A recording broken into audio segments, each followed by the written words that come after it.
Yəni bunları mən toplayanda 5 almadım mı? Bəli. İkinci tərəfi də 3 ilə 2-ni toplayanda 5 aldıq. Bəli. Deməli, bunun birinci tərəfinin cavabı birinci tərəfə, ikinci tərəfinin cavabı da ikinci tərəfə getmədimi?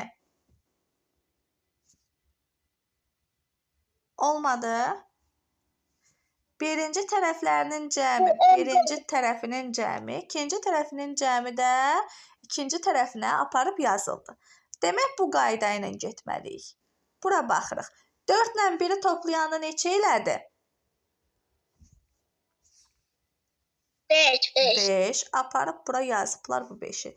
2 ilə 6-nı toplayanda neçə eləyir? 2 ilə 6. Aha, neçə eləyirdi?